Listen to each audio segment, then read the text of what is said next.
Hello, and welcome to the next in the Effective Writing Center series of workshops. I'm Dan Gallagher, Director of the EWC. Today's workshop is titled Every Word Counts, How to Manage Your Online Reputation, and is being presented by Kevin Folliard and Christine Hagedorn. Kevin Folliard has been a writing advisor with UMUC's Effective Writing Center since 2010. He has a degree in English and creative writing from the University of Illinois in Champaign-Urbana, and he has also published sci-fi, fantasy, horror, and young adult fiction. Christine earned an associate in business administration and then bachelor's degree in journalism from St. John's University in New York City, as well as an MBA in international business from Wagner College in Staten Island, New York. She has worked in higher education for the past 25 years and has earned a UMUC Doctor of Management degree in 2013. She is presently a faculty member at Rosemont College near Philadelphia. As a UMUC alumna, Christine feels honored to now serve her alma mater through our Effective Writing Center, where she has worked as a writing tutor since last spring. If you have any questions regarding this presentation, please feel free to post them in YouTube or in our Google Plus community. This workshop will be archived there along with the rest of our workshops for any future viewing needs. And now, to begin the workshop, let's turn it over to Kevin. Thank you, Dan. Welcome to the war zone. That's right, a cruel war is raging. The fight is over your online information and reputation. In this war, you're either a winner or a POW. There are no pacifists, no safe zones, no neutral territory. Only these cold, hard facts. Fact 1, you will be Googled. As a matter of fact, you've already been Googled hundreds of times. The first thing that over 80% of all people do, if interested in you, is to Google you. Have you ever Googled coworkers or personal contacts? Did you know that HR departments regularly Google their employees to ensure the company is not being harmed by the employee's online reputation? Fact number 2, you already have an online reputation. It's real and it's based mainly on Google results. Moreover, your online rep is based on the first page of Google results 90% of the time. Fact 3, if you don't control your reputation, someone else will.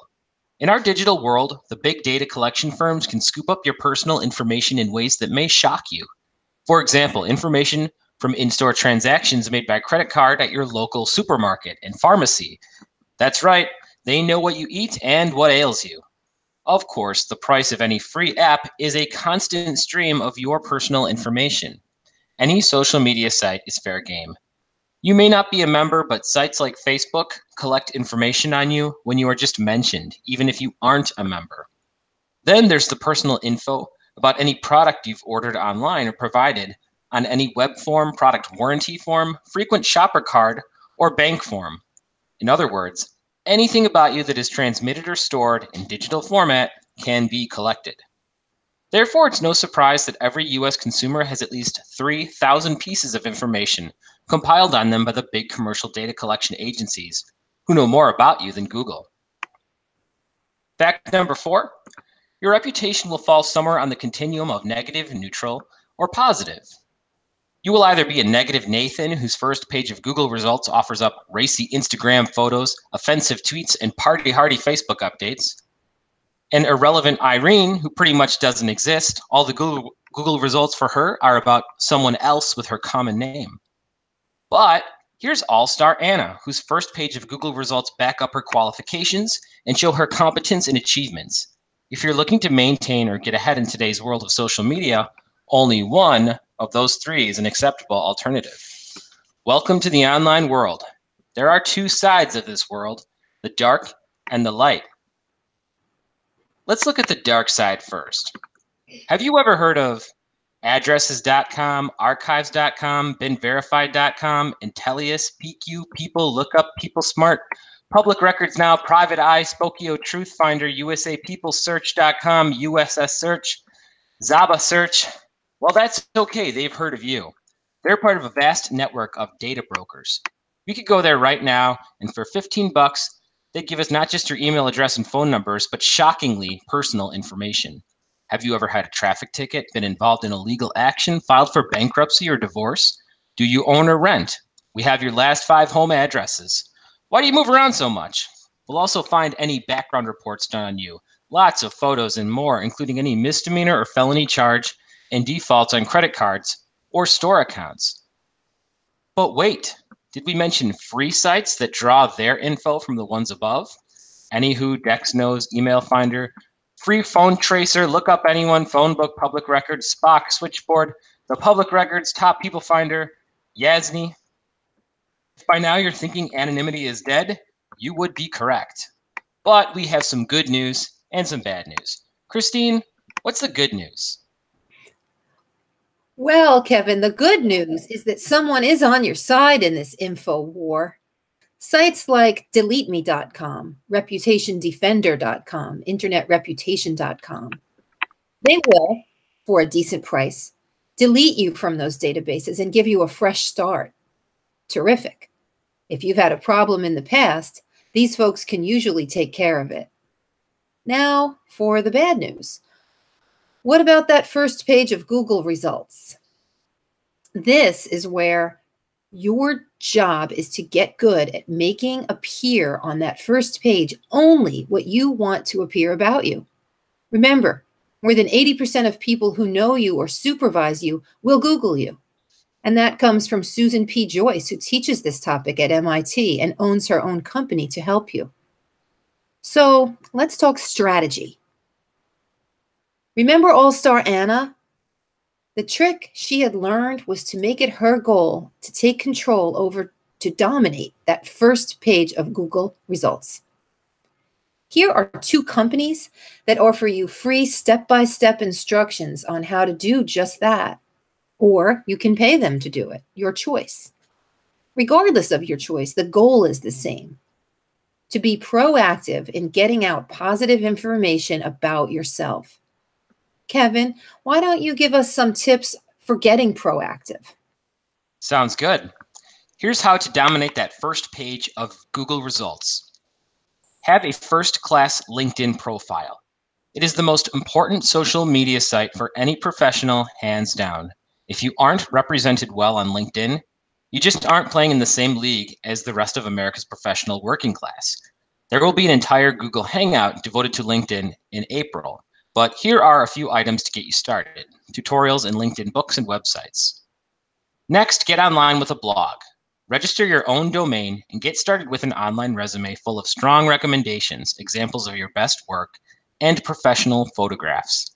Today's blogging platforms are point and click, dead simple to use. Most are free at a basic level. Finally, rebuild your social media profiles to reflect the serious professional person you are, even if that means deleting the old profiles and starting fresh. Now some bonus tips. Unless it's a bank or credit card company, never give complete and accurate personal info to any site. Vary your birthday, vary the spelling of your name, your zip code, and other elements of the forms you fill out. Why?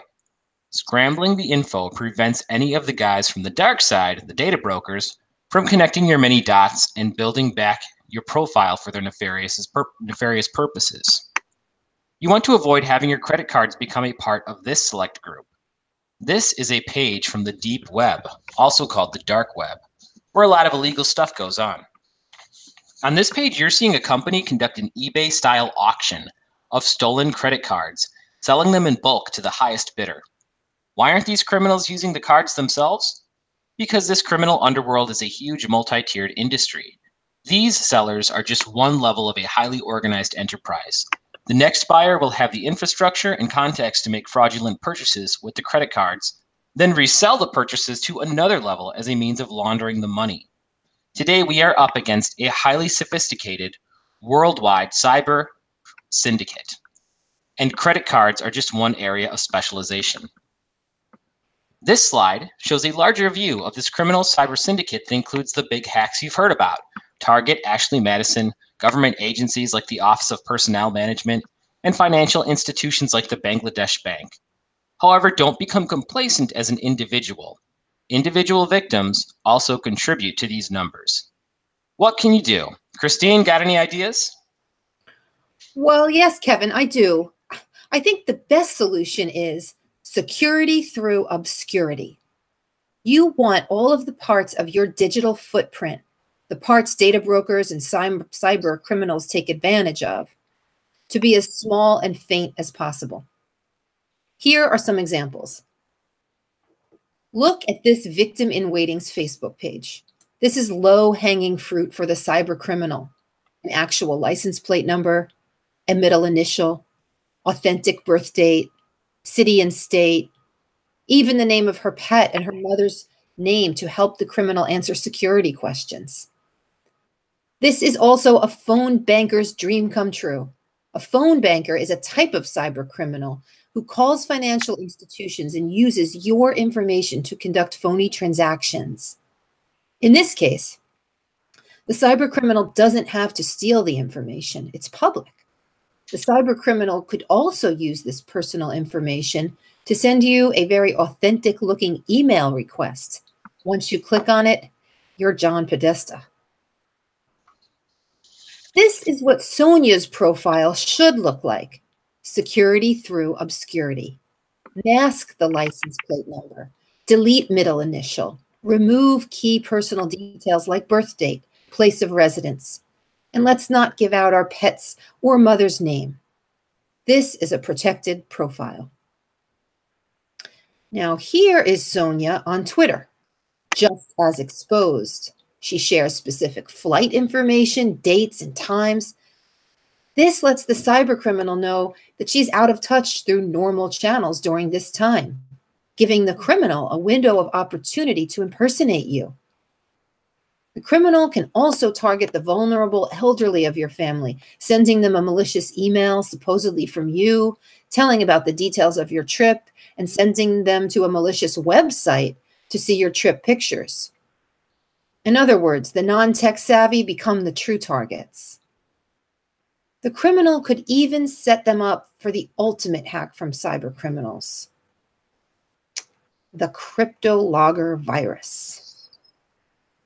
This is where the hacker takes complete control of your computer, encrypts everything on it, and makes you pay for the key to unlock your own files. Maybe. So remember, security through obscurity.